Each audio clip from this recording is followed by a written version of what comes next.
Researchers can come to one place instead of having to go to two to accomplish the common goal. We're always evolving, always adding, always changing. Welcome to Insider, the official podcast for the City of Murfreesboro. I'm Mike Browning. Our topic, the Rutherford County Library System and Rutherford County Archives Partnership, with archivist John Lodl and Director of Libraries Rita Shacklett. John and Rita, thanks a lot for joining us on the Insider. Thank you for asking us. Yeah, of course. Interesting topic, especially for someone like myself who enjoys looking at history and studied history. And so there are so many people out there that want to learn more and more about what's out there in their local history or even beyond. Why did you begin a partnership to assist each other or to further the process that you were already involved in? About 13 years ago, Rita and the library system approached myself at the county archives with this idea, because we had been doing, in essence, some of the same functions for many years, and that function being that the history room of the Limball Library and the Rutherford County Archives serves a same common goal to preserve and make available historical research sources at the county archives for people that are from Rutherford County or have roots in Rutherford County, going way back to when the county formed in 1804. And on the library side, their collections amass not only Rutherford County history, but kind of the Southeast, places like Virginia, North Carolina, South Carolina, books and histories about those places, because that's where our founding mothers and fathers came from, over Appalachia into Middle Tennessee. So we had, for years and years, had been sending patrons back and forth. They would go to the library to look at microfilm, census records, military records on microfilm, and the books, of course, bound volumes of family histories is only one example. And then the library folks would send those patrons over to the county archives and see the original records. Maybe they need a 1804 marriage certificate or a will from the late 1800s, something of that capacity. So like I said, we were serving the same constituents, but with two physical locations that at this point were 4 or 5 blocks away from each other. Was there anything in particular that intrigued you about this partnership? Well, obviously getting more space for the library was important for us, but being able to provide citizens in the community that one-stop kind of shopping idea that we didn't have to keep sending people to each other's places, and that collaborative effort between the county and the library system was important as well. So one-stop shopping, how is that working out now? Well, we just got started, about a little under 2 months ago.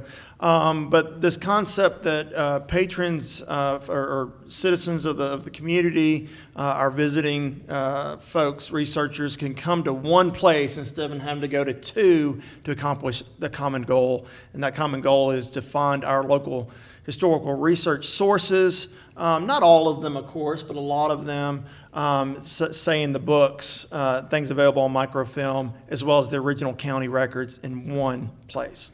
Well, perhaps we should also, for the viewers and the listeners, give a little bit of background on both of your organizations. We'll start with you, Rita, with the library. Give us, who you are, a brief history, who you serve. The Rutherford County Library System actually started in the courthouse officially as a small library, mainly for Rutherford County teachers. Katie Payton ran that library, and in 1947, the city and the county got together and said, you know what, we really need to have a good public library. And so we had a gentleman named Henry Limball, who was from Murfreesboro, moved to Florida, ended up being a wealthy realtor in Florida, kept up with the local news here, gave $5,000. And so they hired Mila Taylor Parsons in September of 1947 to be the first librarian for Limball Library. It was named in honor of, or in memory of Henry's mother, Maddie V. Limball.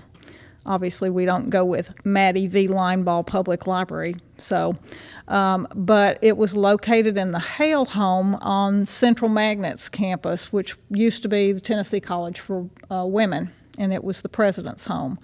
And so they opened April 1st of 1948. In the 1960s, we added a Smyrna branch. Mila worked for us until 1962. And when we added Smyrna, it became the Lineball Library System. And in 2004, we added MGL Library. In 2005, we added the Eagleville branch. We have since added the Technology Engagement Center on Hobgood's campus. That was about 4 years ago. Now we have the Historical Research Center, which is located inside the archives. And so we have tried to expand and offer all kinds of services to the community, and each of those branches do different things. And Mila actually started that shelf, that one little shelf, with Tennessee authors, Rutherford County authors, and history, because she felt that was important. And this was back in the 50s. And it since grew to be the Tennessee room when we were at the old post office, which is now Center for the Arts. And then when we moved in June of 1992 to where Lineball Library is now, we called it the Historical Research Room. And now we have moved that out to the archives. So, you know, we're always evolving, always adding, always changing. And we changed our name to the Rutherford County Library System in 2017 because that better reflected, you know, that we serve the county. And John, what about the archives? The concept of the Rutherford County Archives started in the very early 1980s, about 81 or 82. I won't name any names because there's so many important people over the legacy of the archives history that I don't want to forget anybody important. But in essence, some local citizens working with county government officials and some NTSU professors saw a need that the county government records, the oldest records of the county, weren't being the best well cared for because of the nature of trying to keep up with all the contemporary records. And, you know, in essence, what typically happens, even at your house, the older stuff gets pushed into the attic or a basement, and the newer stuff is right there at your fingertips, right? And so with this idea that the county needed to start taking better care of the records, the county government allotted a small closet, literally, in the historic courthouse. That closet evolved to bigger spaces over the next few years until 1997 is a monumental year because that was the year that Rutherford County government did some restoration work on the historic courthouse. The courthouse hadn't been touched in several decades in terms of preservation standards, and so they did a lot of work to revitalize the courthouse, and move some things around and do some painting in that nature. And at that point in 1997, they allocated 3 rooms on the 3rd floor of the courthouse. That was also the year that the county teamed up with Middle Tennessee State University, who provides 2 graduate assistants from the history program to help, quote unquote, staff the archives. In 2006, the county realized that the archives was serving a good function for county government, but needed more space. Also needed some official staffing. So they allocated $1.2 million to build the building that we're in today over at 435 Rice Street, and I was hired as the director. So the building and I came together 15 years ago, this past August. Our main goal job is to keep all the permanent records of county government, and that's instituted or told to us by state and federal law, what needs to be kept, what doesn't have to be kept. But luckily, we had a couple major courthouse fires back in the 1800s, but the records didn't burn. Whether they threw them out the window or they were being stored off-site, we don't know. But we do have most of our paper records back to 1804, the marriages and the wills. Which is remarkable because in a lot of places, fire is what destroyed a lot of those records. Exact fire, tornadoes, natural causes, whatever. And we've been very blessed in this county that we have our original records. So in the 2006 building, as I call it now, we've been able to preserve those records as well as work to make backup copies. A lot of those records are digitized. They are put on microfilm for preservation, backup, security, et cetera. In the past 2 years, under the administration of County Mayor Bill Ketron, we've been able to physically expand the building. So we went from a 10,000 square foot building to now we're 20,000 square feet with a brand new addition that just opened. And the new addition allows us the space to really further streamline records management as well as the archiving aspect out of the county archives. We are an office division of county government, one of the 20 some odd of county government, and we work with almost every office with their records management and obviously archiving. So the new addition, we were able to hire a full-time records manager to help this process, and we work with the courts and the county clerk's office and most of the other offices on a daily basis to make sure that we're properly managing. The office is doing a great job of managing records, but properly getting out of the office as quickly as possible when it becomes an aspect of archiving the older records. We're mostly talking about history here when we're talking about the library and the archives, although I know the library does many modern things and provides technology. What are some of the more noteworthy historical either documents, materials, print or digital that both of you have? Well, we have a lot of family history. Some are just typed up and in little folders that they have given us. We've tried to get many of the church histories because we have a lot of older churches in our community. We have a lot of yearbooks from MTSU, from what used to be Central High School, Riverdale, Oakland, Siegel, Blackman, Eagleville. We have census records, we have pension records, we have passenger lists, cemetery records, microfilm of newspapers. We have databases with Ancestry.com and many other things like that. One of the nice things that I think we brought to the table was we have an 1892 map that's framed that came out of the courthouse, and it shows landowners in Rutherford County. And John had a laminated copy on his wall, but we had one of the, I think there's only 2 original copies left, I believe. And we have one of those that was given to us by a man that had it in his office. Would that be one of the older maps that you have? Probably. Yes, it's the 1878, what's called the D.G. Beers map, that being the company of the map maker.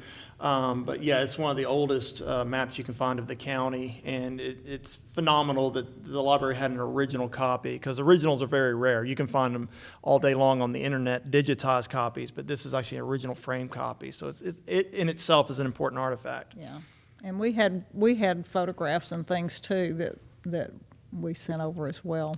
Well, other than that map, what are some of the things at the archives that someone could go and research or see that maybe they don't know about right now? So just to kind of reiterate what I said before, we have all the original records back to 1804 of Rutherford County at the archives. So what that means for our local historians, researchers, students, genealogists that visit out of town or locals, is when they come to the county archives, they're not looking on a screen at microfilm or Ancestry.com or something like that. We bring out the original records. We can make copies of them. We can digitize them, scan them, whatever means to make them a copy of it. So it's exciting to come to the county archives for that capacity, to actually, sometimes not literally, but almost literally get your hands on the original documents.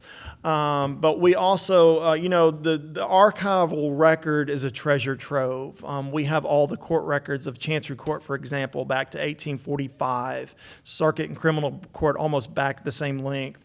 And so those are a wealth of genealogical information, as well as sometimes legal information. We have property tax records back to the 1870s. Obviously we get a lot of historians, genealogists, but sometimes it's a legal matter. We've had people that had to trace their ownership of a piece of property back to the 1800s because no deed could be found, and they could trace that because their family paid property taxes on it, and we've done that numerous times in court proceedings. When Campus School the Homer Pittard Campus School needed to be restored several years ago. The county and MTSU couldn't remember the original agreement, who actually had to pay for the physical restoration on the So they had outside to of the look that building. up, yeah. We had to go back to the late 1920s, circa 1930 records to see who was in charge of what, or who was responsible for what.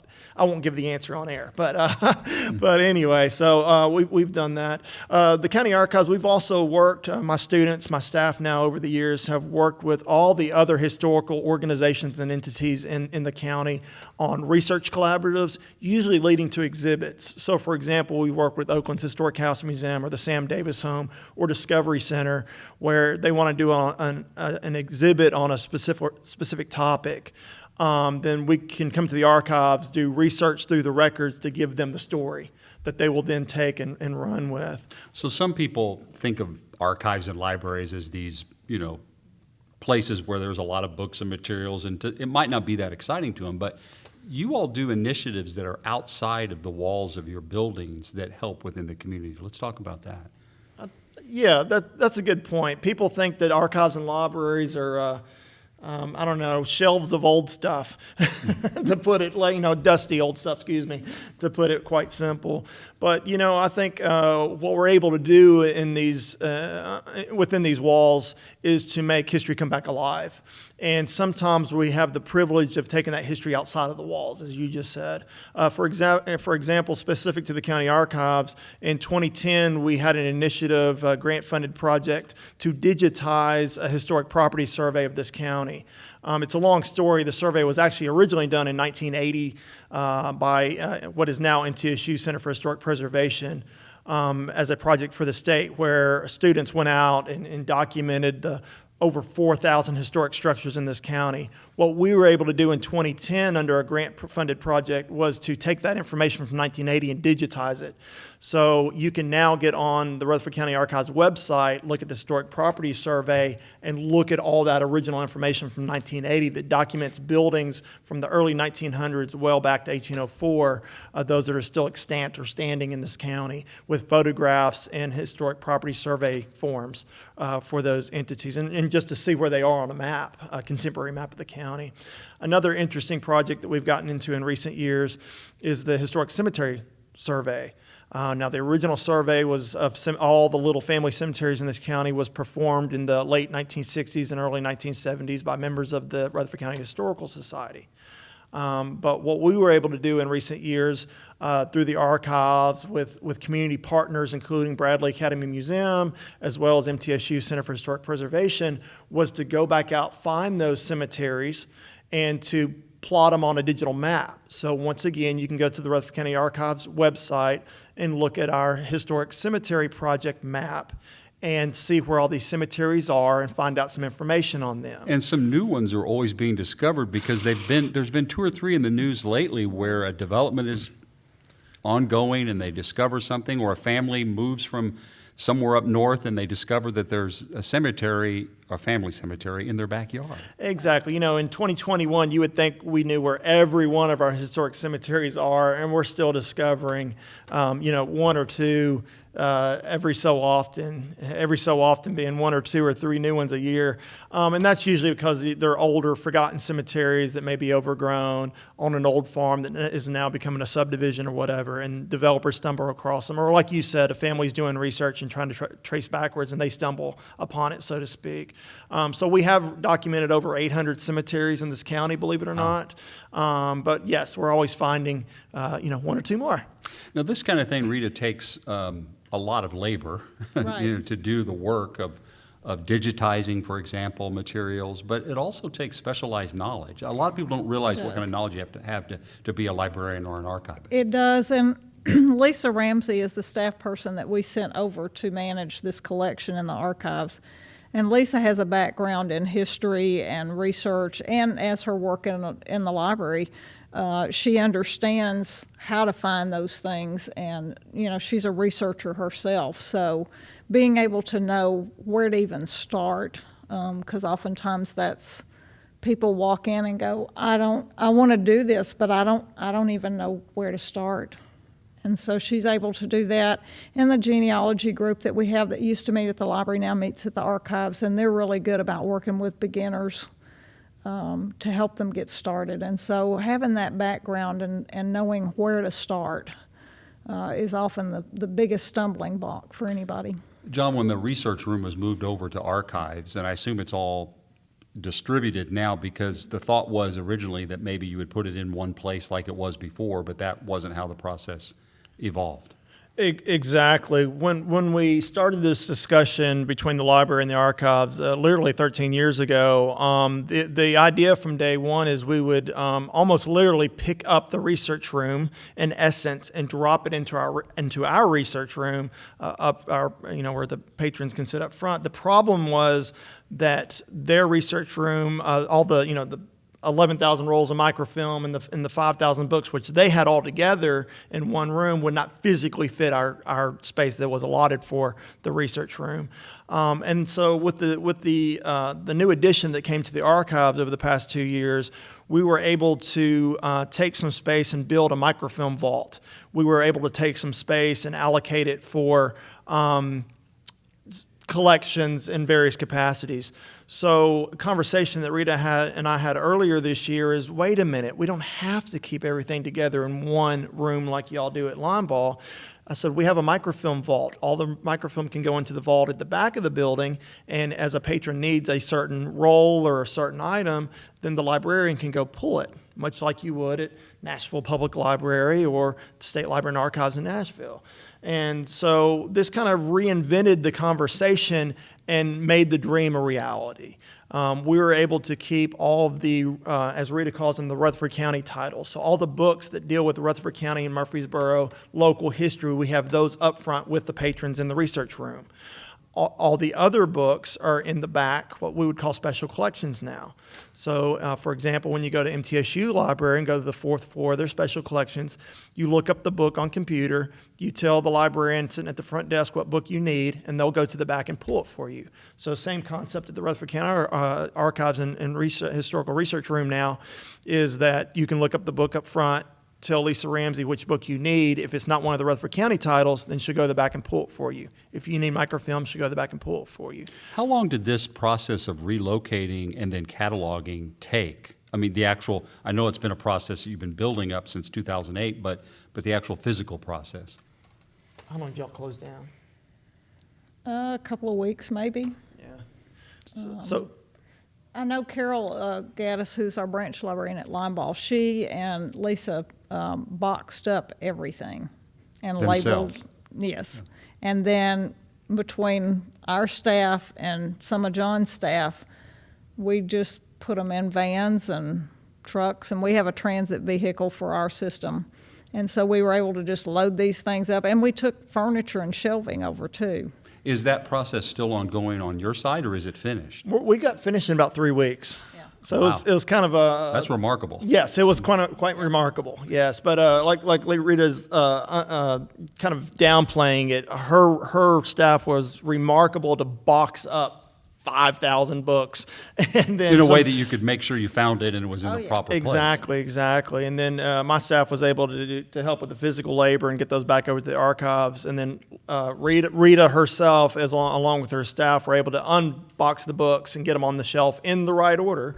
Of course, you had to clear off shelves too. And did a phenomenal job. So, now, did you already have an open house for this, or is there going to be an open house? We have not had an open house yet, but we should be having one in the near future. No date is set yet.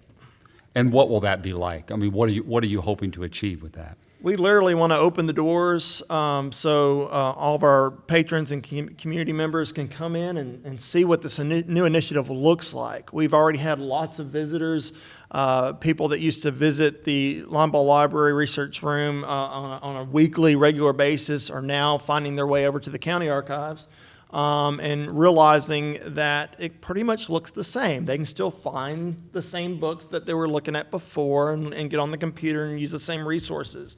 So there was always that skepticism of, oh my gosh, we don't like change, you're moving our research room to another building. But now they're realizing that it's the same resources at a different location that's actually more convenient. We have parking right outside the building and lots of it. They don't have to park in a parking garage and go up the elevator. No offense to that, but it's even closer than that. And then once again, if they have Rutherford County roots, then they can look in the books and microfilm as they had before, and then turn around and ask one of the archive staff about the original Rutherford County records. So Rita, what does this relocation now do for line ball? We were able to turn that room, which is about 1,600 square feet, into a conference room that can be booked and used. We use it for our board meetings and various library functions, but it also can be booked when groups want to use it. So Limeball really didn't have meeting space, and so they've been able to spread out a little bit and be able to offer that meeting space, which is really top priority for a lot of people now. So we should talk as we close here about some of the initiatives you have now ongoing, either within your facilities or outside. And one of them, John, that I wanted to talk about briefly so people know is the project that's going on at the courthouse in terms of creating a museum. You're involved in that. Exactly. So, yes, it's a very exciting initiative. We have not sent out any press releases yet because we kind of want it to be done before we open it up. But let's go ahead and tell everybody that County Mayor Ketron has started an initiative to install historic museum exhibits into the historic courthouse, how appropriate, on the square. And so what that entails is we've been able to reallocate 5 rooms. That's half of the first floor of the historic courthouse. And we are reinventing those as museum space for the city and county. And we are working, it's a partnership. Mayor Ketron reached out to our state historian, Dr. Carol Van West, who is also professor of historic preservation as well as director of the MTSU Center for Historic Preservation. So who best to lead this initiative? And with some of his students and staff, along with myself and a few others, we have been researching, designing, and are getting ready. We're actually currently installing those entities, these exhibits and interpretive ideas into this space. There's going to be a lot of community partnerships there. Again, I don't want to name everybody, but obviously our local museums, our local DAR chapters, Bradley Academy, all of us are working together on this initiative to make sure, we want to make sure we tell a full and complete story of this city, this county, all the cities in the county, from our earliest days to almost the present. So it'll be a museum that will be opening in the next about 6 weeks. We hope to have it open right before Thanksgiving. There will be press releases to that regard. We will be having an open house the week right before Thanksgiving. So keep your eyes to the news for that. That's exciting. That is very exciting, and we hope it's a living museum. So we will open with some certain artifacts and some certain interpretive stories, but we want that museum to keep moving, to keep changing over time as people bring us their stories and their items that they want to share. And Rita, what about the initiatives that the Rutherford County Library System and Limeball are involved in? Well, we are currently trying to find ways to branch out into the community so that we're more accessible to more of the public, because we have a bookmobile, although right now we're in the process of having to buy a new one, but we still take our vans and stuff out to service some of the more rural areas, the nursing homes, places like that. But there's so many people out there that don't really still have access to a library because they either don't have transportation or it's too far, whatever the reasons, they can't get out and go that far. So we're always looking for ways to create more branches in the community to really grow smartly at the same time, but actually grow our system, because as you know, Murfreesboro and Rutherford County are growing so fast that we have to keep up with it. And I guess the notion behind that is you going to them rather than them having to come to one location. And we have a lot of online things now too, so that you can use our resources even if you never come through our doors. And so while we love seeing people, we've had to, especially me, I've had to get past that idea of we want you in our buildings.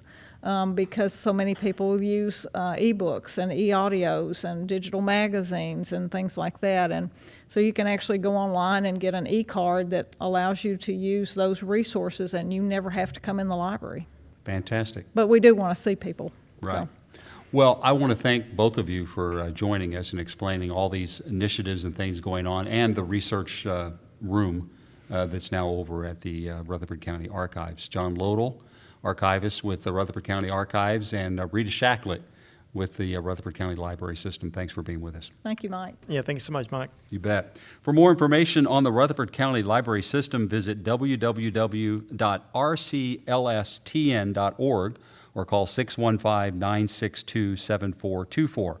For more information on the Rutherford County Archives, visit www.rutherfordcounty.tn.gov/archives or call 615-867-4609.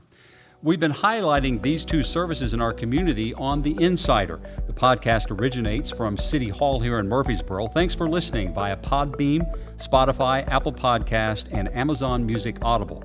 You can also watch this Insider on YouTube. Our producer is Michael Nevels. For more information on the fast-growing city of Murfreesboro, visit www.murfreesborotn.gov. Insider is the official podcast for the city of Murfreesboro. I'm Mike Browning. Thanks for joining us.